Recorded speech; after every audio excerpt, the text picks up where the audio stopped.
2, 3. 1.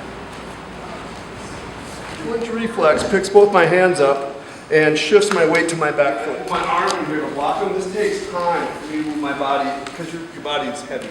But your hands and feet are light. So when he throws the punch, if I can put my hand and foot, I can get to his bicep. I want to do that. I want to get to his bicep before it gets past his shoulder because I have a tremendous superiority.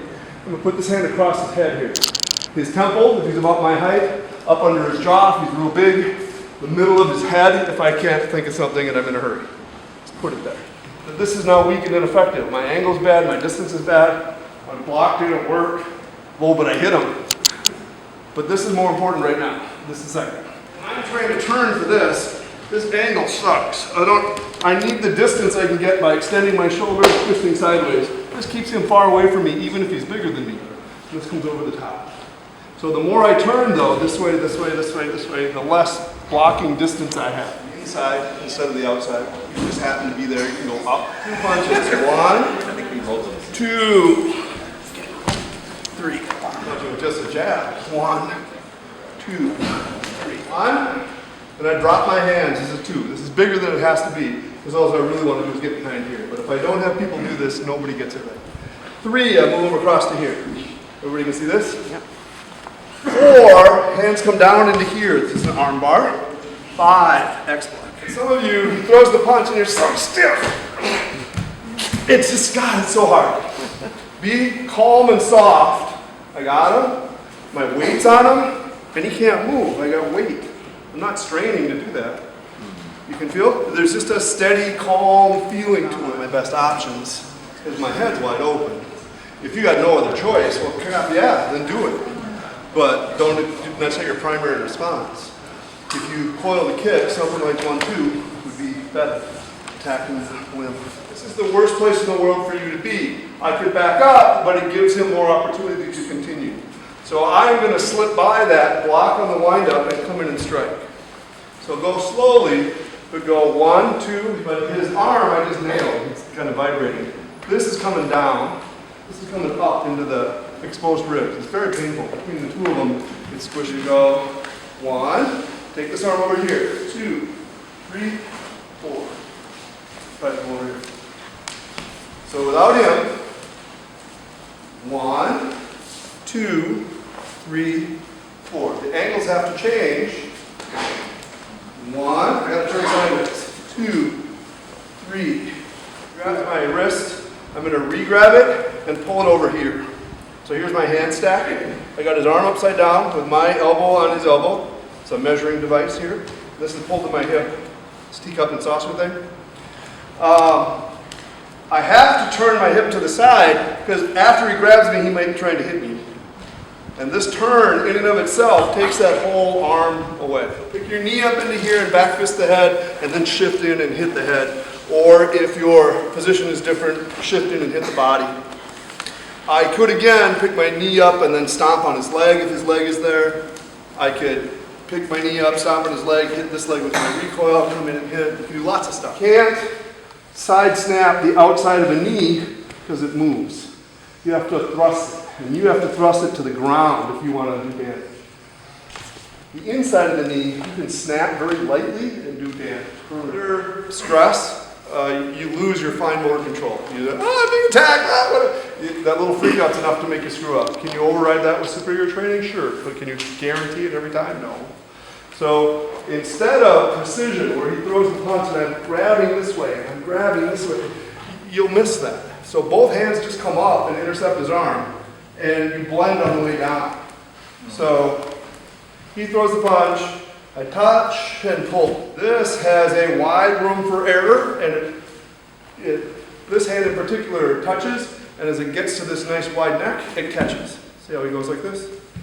So it's gross motor movement, and then you also start to get the refinement for where to hit. But just twist. Please keep your feet together or darn close together, because it's not the same when I try to go. I lose my finesse, my twist. You need this little twist. This is only good for a couple things, and the little turn is one of them. This primary action right here, keep teeth together. Look at his head. See his head whiplash? See his knee turn out? Shock. Whoa. See how it fits? This and this and this. Primary targets. They show up in kata all the time in ways that you don't know about, but they're in there all the time, including stuff like this. 1, 2, 3. 1, 2, 3. Same 3 targets all the time. 1, 2, 3. Same 3 targets. It's in there a lot. So they're worth getting good at this. I can toss him, throw a bunch, and he'll come flying down just this part. Maybe, now look, I'll keep him down there. So, but that blend you need. And it doesn't matter, right now we're doing this arm, right? Because it actually is much more forgiving, you get to learn about the pressure points. If he throws with this arm like what we started with, this will pop his elbow and break it. And then you can come back with this. And this is found in many places, most notably the techies. 1, 2, 3. His right hand, and you're going 1, 2. If he's taller than you, feel free to come whipping across there. Nothing wrong with it. Hit them, that's 1. Move their arm across. 2, 3. Hit them again. 4. Somebody punches you in the head right here. Block it. 1, 2. Grab their arm, pull it in. 1, 2, 3. Your foolish friend takes another swing at you. You catch it. 1, 2, 3. Towards the thumb, striking on the side of the neck. Kick into anything on the lower half that bends them over like this. Drive in, smack them here on the side of the neck. On the first one, I was way early. On the next one, I was way late. But as a theme, what if I can't move my feet around too good and I just got to cover and hit them? This is in the kata. Can you see it? This is early. This is late. This is kind of like, and stop. So I'm saying this and this and this are all the same thing. The guy's trying to hit you. And I might not know right now. And I go, and about now, I figure I'm getting hit. So I have to decide what I'm going to do. Am I early enough to go in and smash him? Am I afraid and I'm going, what? Am I in between and I'm just going to chop? Okay? So as a concept, those are all good.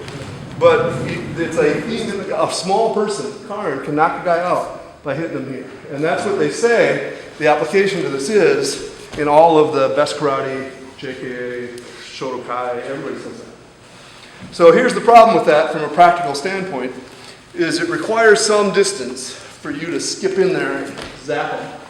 And this is an extremely small weapon.